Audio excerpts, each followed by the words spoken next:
The deafening crack of a rifle shot echoed through the small town of Willow Creek, sending a flock of startled birds into the crisp Montana sky as Nora Bennett ducked behind a wooden barrel. The year was 1876, and trouble had followed her all the way from Boston to this dusty frontier outpost she now reluctantly called home. "Miss Bennett, get inside, quickly," Sheriff Mills hollered from the doorway of his office, his weathered face creased with concern. Nora gathered her skirts and dashed across the street, heart pounding against her ribs like a wild Mustang. This wasn't the life she had envisioned when her father announced they were moving west to seek new opportunities after her mother's passing. At 22, she had imagined remaining in Boston, perhaps teaching at the Ladies' Academy or marrying one of her father's colleagues' sons. Instead, she found herself dodging bullets during what was supposed to be a simple trip to purchase thread from the general store. "Those Thompson boys are at it again," the sheriff explained as he ushered her inside. "Been drinking since dawn, firing at anything that moves. Including innocent bystanders, it seems," Nora replied, brushing dust from her pale blue dress. "Someone ought to teach them some manners."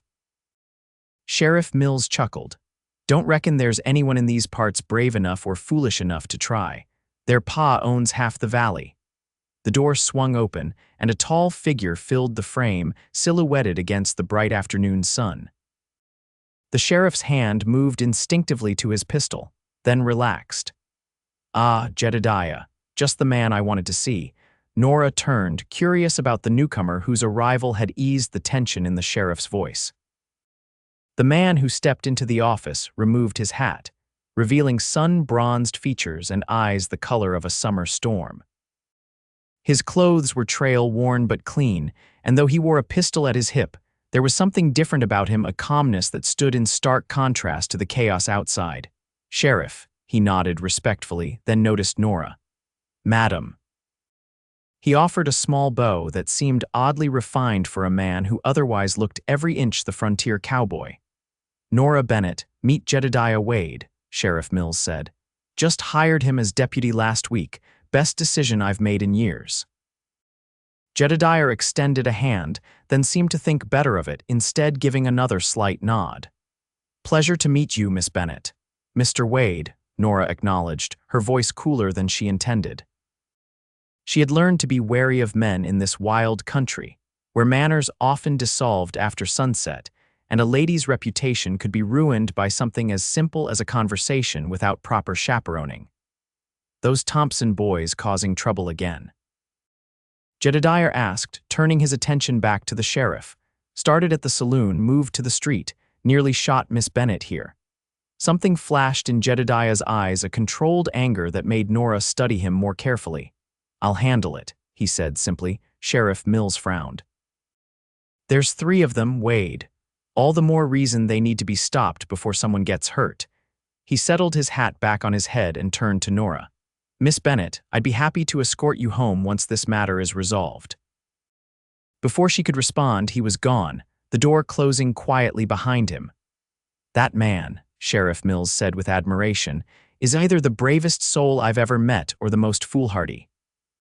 Through the window, Nora watched as Jedediah crossed the street with measured steps, heading straight for the 3 young men who were now taking aim at bottles they'd lined up on a fence post. His posture betrayed no fear, no hesitation. Will he be all right?" She asked, surprised by her own concern for a man she'd just met. "If anyone can talk sense into those boys without bloodshed, it's him." The sheriff joined her at the window. "Known him only a short while, but I've never seen a man with such a steady hand and a level head. Doesn't drink, doesn't gamble, doesn't chase women," he chuckled. "Makes the rest of us look like heathens." Nora watched as Jedediah approached the Thompson brothers. The oldest, a red-faced brute named Tucker, turned and squared off against the deputy. Even from this distance, she could see Tucker's belligerent stance, the way his hand hovered near his weapon. "Oh no," she breathed. But instead of drawing his pistol, Jedediah simply talked. Nora couldn't hear the words, but she could see their effect. Tucker's aggressive posture gradually relaxed. After a few minutes, all 3 brothers were nodding, and Tucker even extended a hand which Jedediah shook firmly. "Well, I'll be," Sheriff Mills murmured. Never seen anyone talk down Tucker Thompson before. As Jedediah made his way back to the sheriff's office, Nora found herself smoothing her hair and straightening her dress. She quickly checked her reflection in the small mirror on the wall, then chided herself for the girlish impulse. When he entered, there was no triumph in his expression, just quiet satisfaction. "They'll be paying for the damages to Widow Parker's fence," he reported, "and they've agreed to leave their firearms at home next time they come to town. How did you manage that?" Sheriff Mills asked, clearly impressed. Just reminded them that their father is running for county commissioner next month. Told them how unfortunate it would be if word got around that his sons were endangering the very citizens he hopes to represent. "Quick thinking," the sheriff nodded approvingly. Jedediah turned to Nora. "My offer to escort you home still stands, Miss Bennett, if you'd allow it." Nora hesitated. In Boston, she would never have accepted an escort from a man she'd just met. But Boston was 1,000 miles away, and the rules of propriety seemed to bend out here where the wilderness pressed close and danger lurked in unexpected places. "Thank you, Mr. Wade. I would appreciate that." They walked in silence for the first few minutes, Nora acutely aware of the tall figure beside her and the curious glances from townsfolk they passed. Jedediah maintained a respectful distance, his eyes constantly scanning their surroundings. "You're new to Willow Creek," he finally said, a statement rather than a question. "Yes, my father and I arrived 3 months ago. He's the new doctor, Dr. Bennett. I've heard good things. Haven't had the pleasure myself, try to avoid needing a doctor when possible." His lips curved slightly. "A wise policy," Nora replied, finding herself warming to his understated humor. "And you, Mr. Wade, have you lived here long?" "No, madam. Been drifting since the war. Worked ranches from Texas to Wyoming. Came through Willow Creek last month and the sheriff offered me the deputy position." He glanced at her, thought it might be time to put down some roots. They turned onto the lane where the small house her father had purchased stood, its newly painted white fence a reminder of how hard he was working to create a comfortable home for them.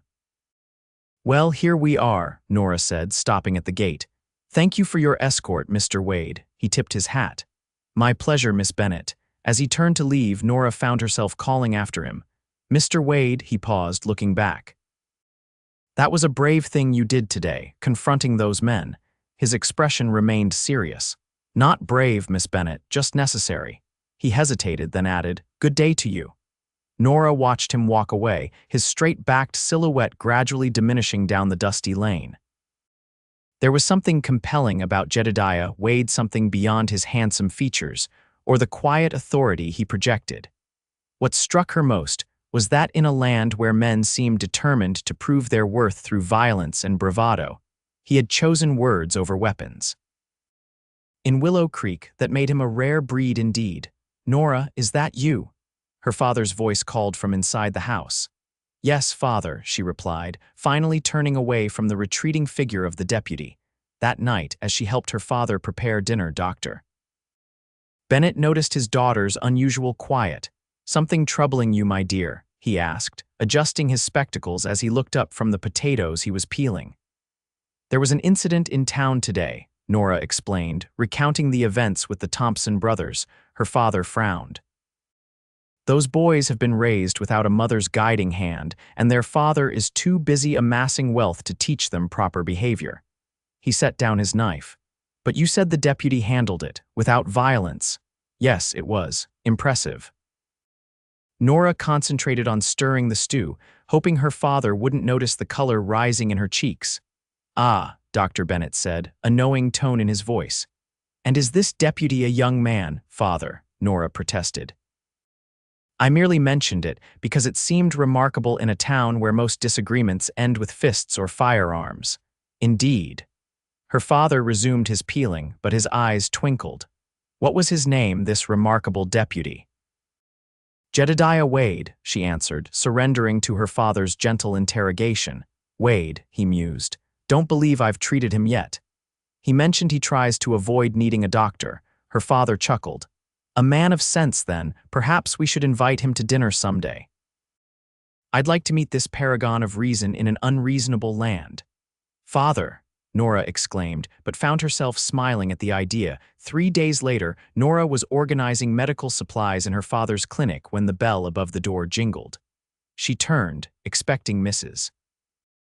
Pemberton, who was due to have her bandages changed, but instead found Jedediah Wade standing awkwardly in the doorway, his hat in his hands and a grimace on his face. "Mr. Wade," she said, surprised. "Miss Bennett." He nodded, then winced at the movement. It was then she noticed he was holding his left arm stiffly against his body, and a dark stain had spread across his shirt sleeve. "You're hurt," she stated, immediately moving toward him. "Please sit down, I'll fetch my father." "It's nothing serious," he protested. "Just a cut that needs cleaning. Sheriff thought I should have it looked at." Nora helped him to a chair, noting how he moved carefully, masking his pain. "How did this happen?" "Breaking up a fight at the saloon, caught the wrong end of a broken bottle." She shook her head. "Wait here, doctor." Bennett emerged from his back office, greeting Jedediah warmly. "Deputy Wade, I presume? My daughter has mentioned you, though I admit I'd hoped to meet under more pleasant circumstances." "Likewise, sir," Jedediah replied, attempting to stand. "Stay seated, young man." "Let's have a look at that arm." As her father examined the wound, Nora prepared the necessary supplies: clean water, bandages, the bottle of carbolic acid her father insisted on using after reading about Dr. Lister's work on antisepsis. "You'll need stitches," Dr. Bennett announced. "It's a clean cut, but deep." Jedediah nodded stoically. "Do what you need to, doctor. Nora, would you assist me, please?"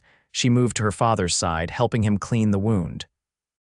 Jedediah didn't flinch when the carbolic acid touched the raw flesh, though Nora had seen grown men howl at the burning sensation. "You've been stitched up before," Dr. Bennett observed as he threaded his needle. "Once or twice," Jedediah admitted. "He means too many times to count," Nora interjected with a small smile. Jedediah's eyes met hers, a hint of amusement lightening his pained expression. "You've got me there, Miss Bennett."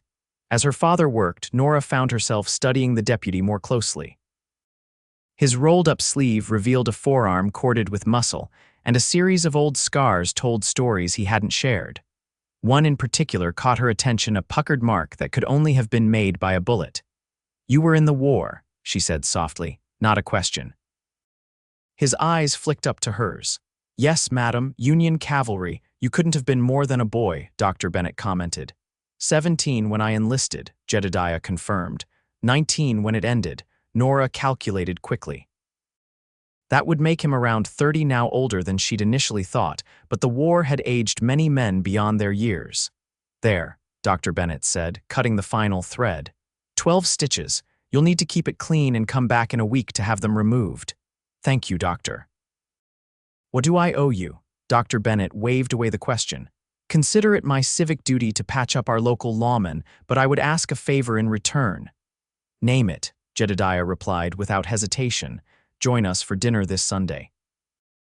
"Nora is an excellent cook, and I would enjoy the company of someone with whom I can discuss more than the weather and cattle prices." Nora felt heat rise to her face. "Father, that's very kind," Jedediah interrupted, looking uncomfortable for the first time since his arrival. "But I wouldn't want to impose." "Nonsense," Dr. Bennett insisted. "It's no imposition, is it, Nora?" Put on the spot, Nora could only respond truthfully. "Of course not. You would be welcome, Mr. Wade."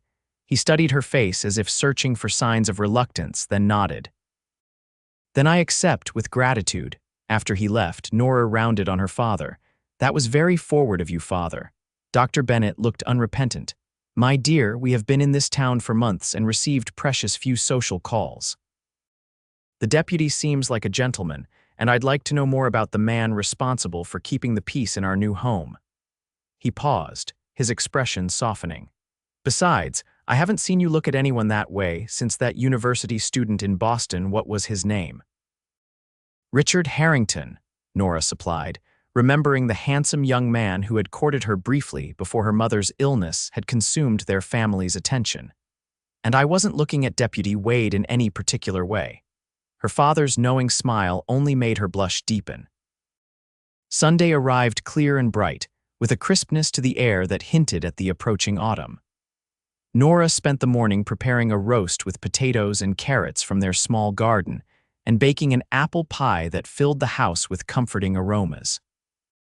She changed her dress twice before settling on a forest green that her mother had always said brought out the gold flecks in her hazel eyes. Her hair, usually pinned severely back for her work at the clinic, she arranged in a softer style, with a few curls framing her face. "You look lovely," her father commented when she emerged from her room. "It's just dinner," Nora replied, though her nervousness belied the casual words. Jedediah arrived precisely at the agreed time, clean-shaven and wearing what was clearly his best shirt, the left sleeve carefully buttoned over his bandaged arm. He presented Dr. Bennett with a bottle of fine brandy and Nora with a small bouquet of wildflowers. "These are beautiful," she said, genuinely touched by the gesture. "Thank you. Not much of a selection this time of year," he apologized, "but they reminded me of you thriving where others might struggle." The simple compliment warmed her more than an elaborate flattery might have done. Dinner proved to be a pleasant affair. Jedediah was not a talkative man by nature, but he answered Dr. Bennett's questions thoughtfully and occasionally revealed a dry wit that surprised delighted laughter from Nora. They learned he had grown up on a small farm in Pennsylvania, the youngest of 4 brothers, all of whom had fought in the war. Only 2 had returned. "Is that why you headed west?" Dr. Bennett asked. "After the war," Jedediah nodded, his expression growing distant. "Too many ghosts back east." "Out here a man can start fresh. And have you started fresh?" Nora found herself asking. His eyes met hers across the table. "Trying to, Miss Bennett." As the evening progressed, Nora found herself increasingly drawn to this quiet man with his thoughtful responses and respectful manner. Unlike other men she'd encountered in Willow Creek, who either treated her as a delicate flower to be sheltered or as a potential conquest, Jedediah spoke to her as an equal, listening attentively to her opinions and asking insightful questions about her life in Boston. When he finally took his leave, thanking them both for their hospitality, Nora felt an unexpected pang of disappointment. "A remarkable young man," her father commented as they cleared the dishes. "Educated, though I suspect much of it is self-taught." "Yes," Nora agreed, unable to find words for the impression Jedediah had made on her. "And handsome too," Dr. Bennett added with a sly glance at his daughter. "Father." "What? I may be old, but I'm not blind, nor am I unobservant of how often your eyes found his during dinner." Nora sighed, knowing denial was pointless. "It doesn't matter. I'm sure he was just being polite by accepting your invitation." Dr. Bennett laughed softly. "My dear, that man did not put on his best shirt and ride across town in his condition merely to be polite to an old doctor." He patted her hand. "But whatever may come of it, I approve. He seems a man of character." Over the following weeks, Nora found herself crossing paths with Jedediah more frequently. Sometimes at the clinic, where he dutifully came to have his stitches removed and later to have his healing wound checked. Sometimes in town, where he would tip his hat and ask permission to walk with her while she completed her errands. Their conversations ranged from books they had read. He had a surprising fondness for Dickens to their hopes for the future. He spoke of saving to buy a small ranch someday, a place of his own away from the dust and troubles of town, but not so far that he couldn't contribute to the community. "And you, Miss Bennett, what do you hope for?" he asked one crisp October afternoon as they walked along the creek that gave the town its name. Nora considered the question carefully. "I used to think I wanted to return to Boston. It seemed so civilized compared to this place." She gestured at the rugged landscape around them, "But I've come to appreciate the openness here, the sense of possibility." "It gets under your skin," Jedediah agreed, "the vastness of it." "Yes, though I do miss certain things, the libraries, the concerts," she smiled wistfully. "Dancing." "There's to be a harvest dance next month," he said, his voice carefully casual. "At the schoolhouse, nothing fancy," but he cleared his throat. "Would you consider attending?" With me, the invitation surprised her, though perhaps it shouldn't have. They had been spending more time together, and she had felt the subtle shift in their relationship from acquaintances to something warmer. "I would like that very much," she replied, her heart beating a little faster at the pleased expression that crossed his face. The week before the dance, disaster struck Willow Creek. A fire broke out in the livery stable in the middle of the night, spreading quickly to the adjacent buildings. The entire town turned out to fight the blaze, forming bucket brigades from the creek to the burning structures. Nora and her father worked tirelessly treating burns and smoke inhalation, setting up a makeshift infirmary in the church, which stood safely away from the affected area. Through the chaos, Nora caught glimpses of Jedediah directing evacuations, carrying children to safety, rushing into smoke-filled buildings to rescue those trapped inside. By dawn, the fire was finally contained, but not before it had claimed the livery, the feed store, and part of the mercantile. Miraculously, no lives were lost, though several people were seriously injured. Jedediah appeared at the church around noon, his face blackened with soot, clothes singed, supporting an elderly man who was struggling to breathe. Mr. Finch was trapped in his back room, he explained as doctor. Bennett took charge of the patient. Had to go through the window to get him out. Nora led Jedediah to a bench and made him sit while she examined a nasty burn on his forearm, ironically, the same arm that had just healed from the saloon fight. "You could have been killed," she scolded gently, cleaning the wound. "Couldn't leave him there," Jedediah replied simply, wincing as she applied salve to the burn. "I know." She wrapped a clean bandage around his arm. "You're a brave man, Jedediah Wade." It was the first time she had used his given name, and the significance wasn't lost on either of them. His eyes, startlingly blue against his soot-darkened face, held hers for a long moment. "Nora," he said softly, and her name on his lips sent a shiver through her that had nothing to do with the cool autumn air.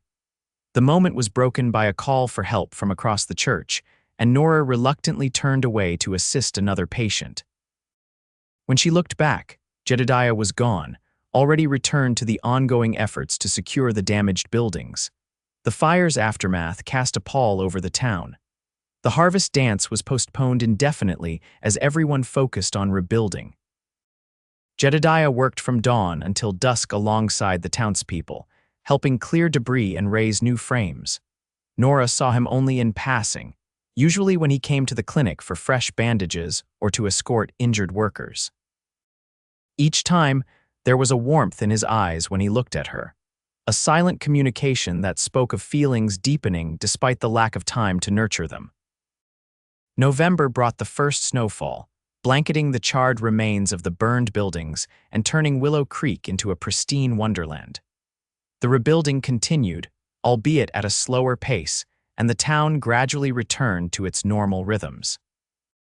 One evening, a knock at the Bennett's door revealed Jedediah, hatless despite the falling snow, his expression uncharacteristically nervous. "Mr. Wade," Nora greeted him, surprised. "Please come in out of the cold." "Thank you, but I won't stay," he replied. "I just wanted to ask, I was wondering if you might join me for a ride tomorrow afternoon. The weather's supposed to clear, and there's something I'd like to show you." Nora hesitated, aware of the impropriety of going off alone with a man, even one as respected as the deputy. Seeing her hesitation, Jedediah quickly added, "We wouldn't go far and we'd be back well before dark. I understand if you'd rather not." "No, I'd like to," Nora interrupted. "Very much." His smile transformed his face, erasing the weariness that had settled there during the long weeks of recovery work. "I'll come by around noon if that suits you." After he left, Nora closed the door, leaning against it with a small smile playing on her lips. "Was that the deputy I heard?" Her father called from his study. "Yes," Nora replied, moving to stand in the doorway. "He's invited me for a ride tomorrow afternoon." Dr. Bennett looked up from his medical journal, studying his daughter's bright eyes and flushed cheeks. "I see," he said. "And you accepted?" "I did." She twisted her hands together. "Do you think it improper?" Her father set aside his reading. "Nora, we're not in Boston anymore. The rules are different here out of necessity. Besides, Deputy Wade has proven himself a man of honor time and again." He smiled gently. "And I haven't seen you this happy in a very long time." The next day dawned clear and cold, the sky a brilliant blue above the snow-covered landscape. Jedediah arrived precisely at noon, leading 2 horses his own dappled gray and a gentle-looking chestnut mare. "She belongs to the widow Parker," he explained as he helped Nora mount. "Said we could borrow her for the afternoon." They rode out of town, following a trail that wound alongside the creek and up into the pine-covered hills. The snow crunched beneath the horses' hooves, and their breath formed clouds in the crisp air.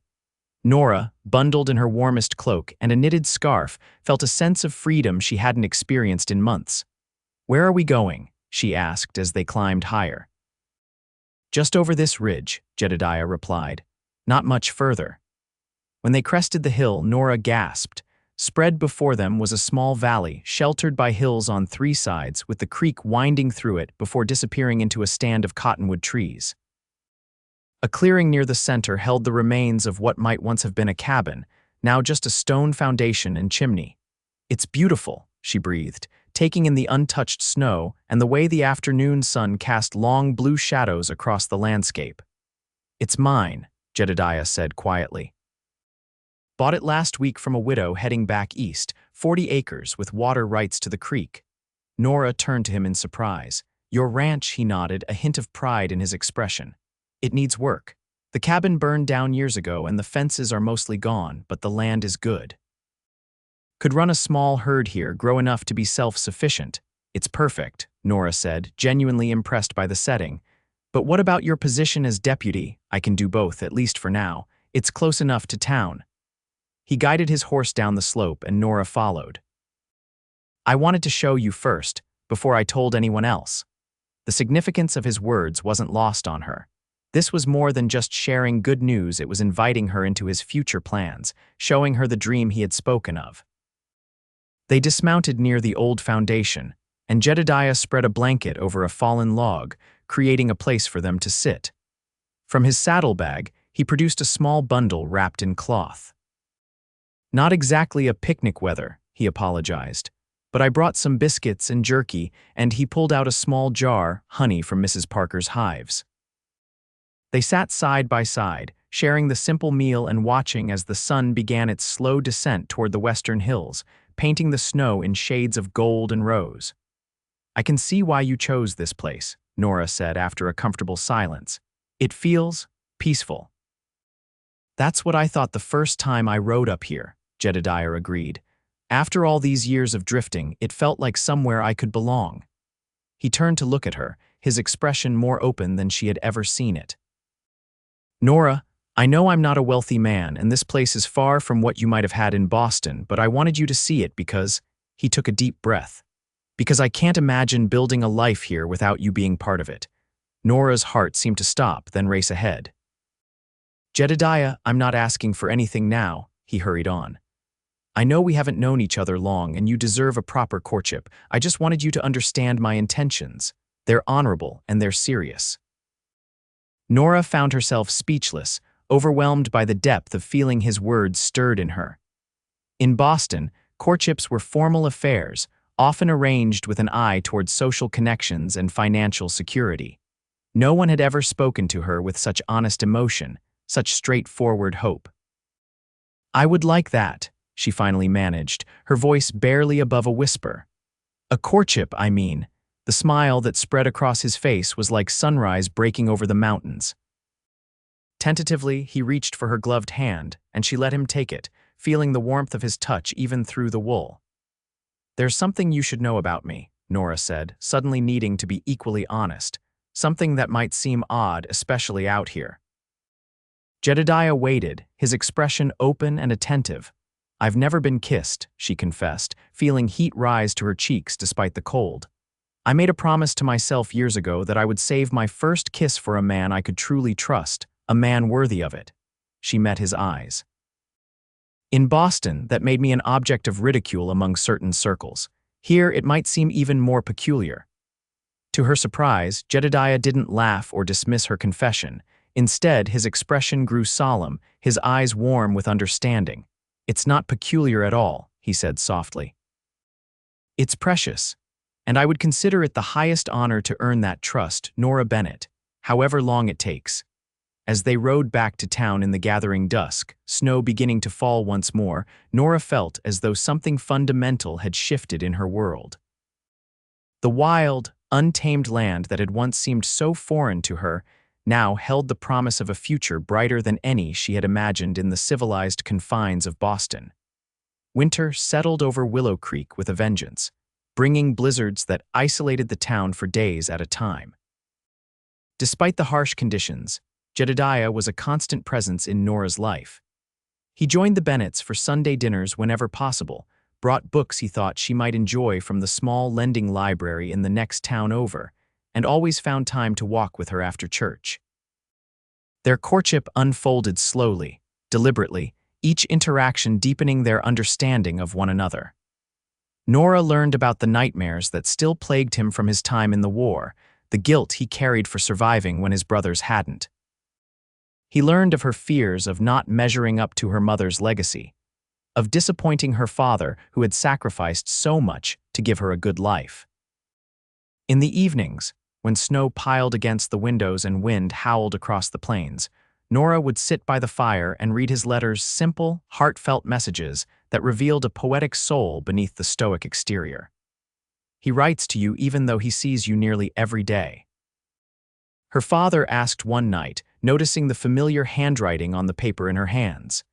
He says some things are easier to put on paper, Nora explained, feeling a blush warm her cheeks. Dr. Bennett smiled knowingly, the mark of a thoughtful man. By February, Jedediah had made significant progress on his land.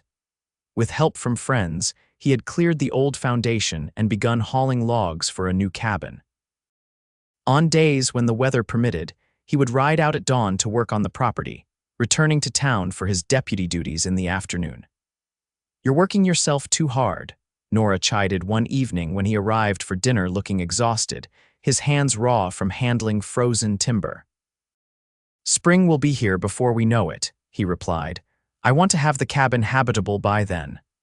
The "we" in his statement hung in the air between them, unacknowledged but understood. Though he had not formally proposed, their courtship had evolved into an unspoken commitment that everyone in town recognized. In March, as the first hints of spring began to soften the winter's grip, disaster struck again. A late-season blizzard descended without warning, catching many unprepared. Among them was a family of settlers who had attempted to cross the pass, despite warnings about the weather. When word reached town that they were stranded, Jedediah immediately volunteered to lead the rescue party.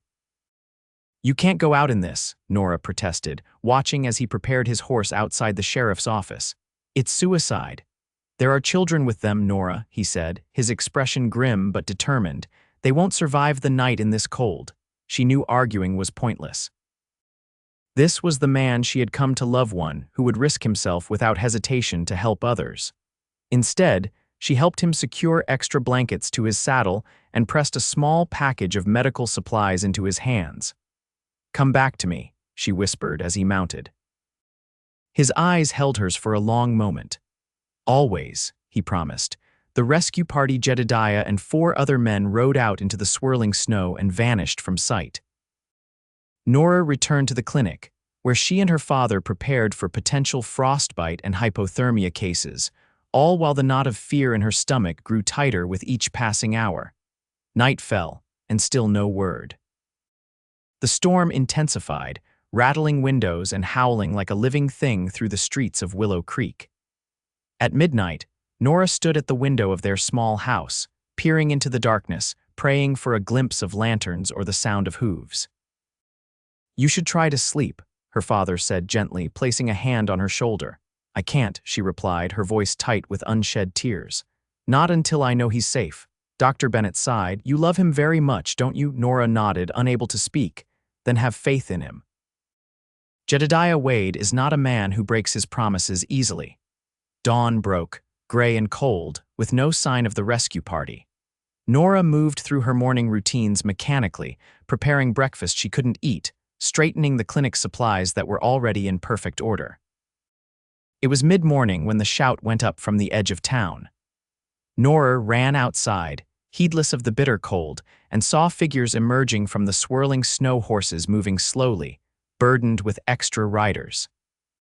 She counted anxiously 1, 2, 3, 4, 5, and finally, bringing up the rear, a sixth horse with a rider whose broad shoulders and straight posture she would recognize anywhere. The rescued family was quickly taken to the clinic, suffering from exposure but alive thanks to the rescuers' timely arrival. Nora worked alongside her father, treating frostbitten extremities and ensuring the children were properly warmed, all while casting anxious glances toward the door. When Jedediah finally appeared, his face was wind-burned, his clothes crusted with ice, but his eyes found hers immediately. "You came back," she said, her voice breaking. "I promised I would." He swayed slightly, exhaustion evident in every line of his body. Nora led him to an examination table, insisting on checking him for frostbite despite his protests that he was fine. As she gently examined his hands, she noticed a deep cut on his palm. "What happened?" she asked, cleaning the wound, fell while carrying one of the children through a drift. "Cut it on something under the snow," he shrugged. "Didn't notice until later." "You could have lost fingers in this cold," she scolded, but her touch remained gentle as she bandaged his hand.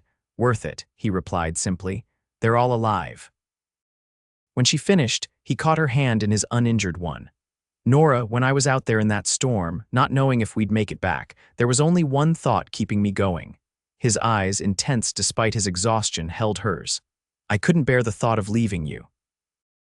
Before she could respond, Sheriff Mills entered the clinic, breaking the moment. "Wade, you look like you've been dragged behind a horse for 10 miles. Go home and get some rest. That's an order."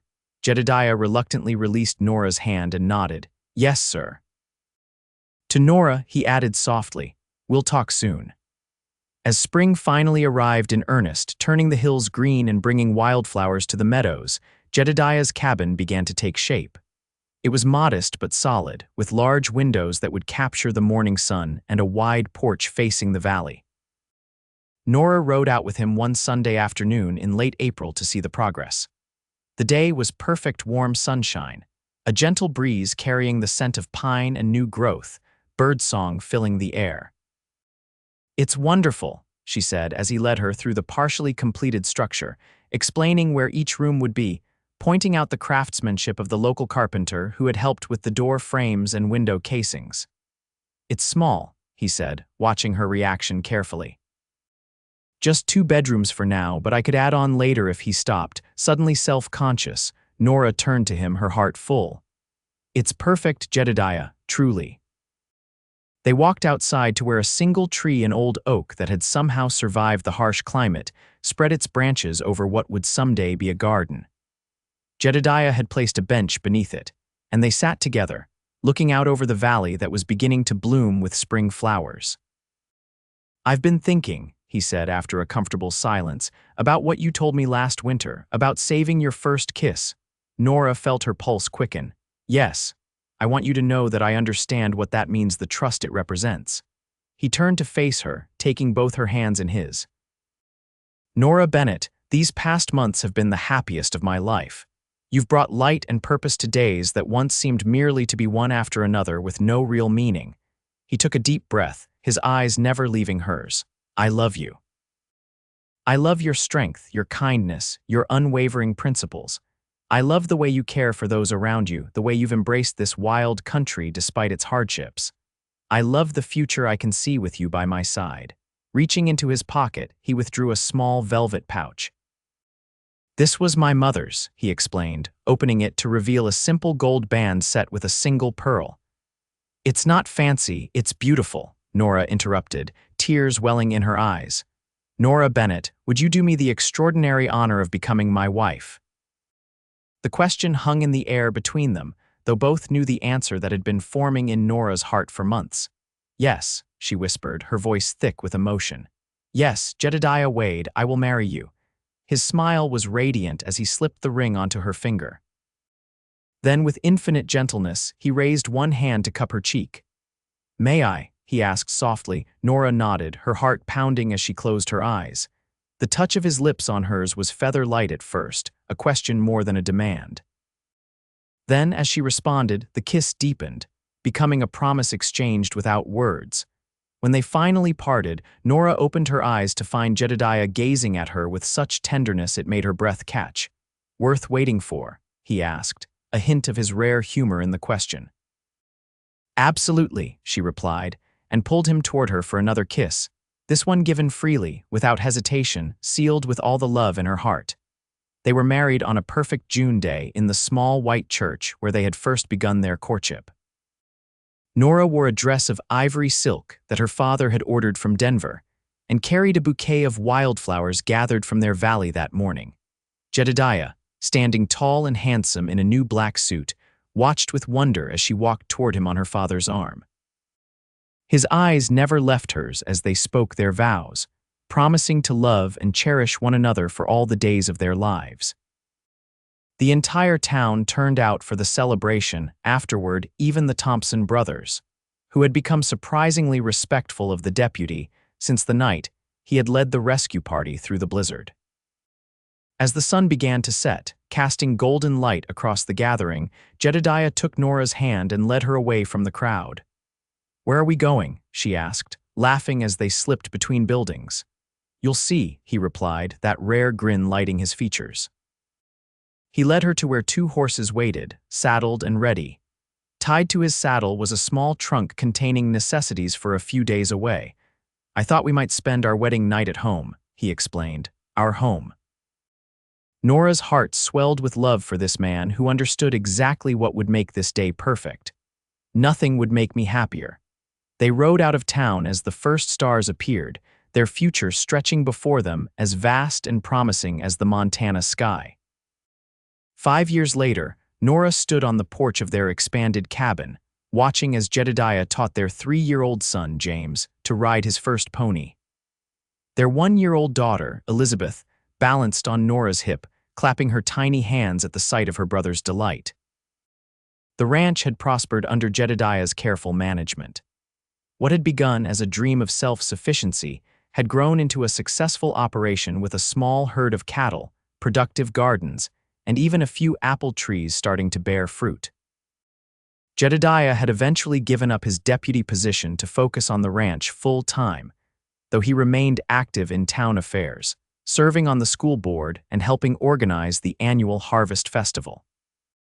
Nora continued to assist her father at the clinic whenever possible, bringing the children with her when Jedediah was busy with ranch work. Dr. Bennett, now semi-retired, doted on his grandchildren and had recently begun teaching James to read. Life wasn't without its challenges: droughts, harsh winters. The isolation that sometimes pressed in during the long months when travel to town was difficult. But through it all, the love between Nora and Jedediah had only deepened, strengthened by shared struggles and joys. "Mama, look." James called as the pony trotted in a circle, his father walking alongside with a guiding hand on the lead rope. "I'm riding." "I see you, darling. You're doing wonderfully," Nora called back, her heart full at the sight of her son's proud face and her husband's gentle encouragement. When they returned to the house, Jedediah lifted James from the saddle with strong, sure hands, then came to the porch to place a kiss on Elizabeth's rosy cheek and a longer one on Nora's lips. "Have I told you today how much I love you, Mrs. Wade?" he asked, his eyes still holding that same warmth that had first drawn her to him. "You have," Nora replied, leaning into his embrace, "but I never tire of hearing it." That evening, after the children were asleep, they sat together on the porch swing Jedediah had built the previous summer. The valley stretched before them, peaceful in the moonlight, the distant mountains dark silhouettes against the star-filled sky. "Do you ever miss Boston?" Jedediah asked, his arm around her shoulders, her head resting against his chest.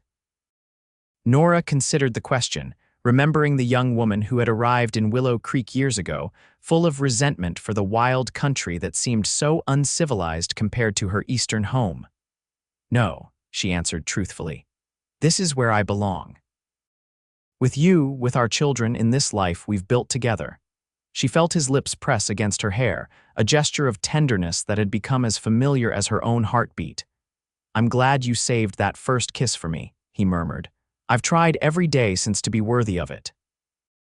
Nora turned in his arms to look up at him, This man who had proven himself worthy not just of a kiss but of her whole heart, her complete trust, her entire future. "You have been," she assured him, "every single day." And as the night deepened around them, Nora Wade knew with absolute certainty that the choice she had made to wait for a man she could trust completely, to build a life in this untamed land, had led her to a happiness greater than she had ever dreamed possible. In the vastness of the Montana wilderness, she had found not just a home, but a love story worthy of the patience it had taken to unfold a love as enduring as the mountains that watched over their valley, as constant as the stars that guided them home.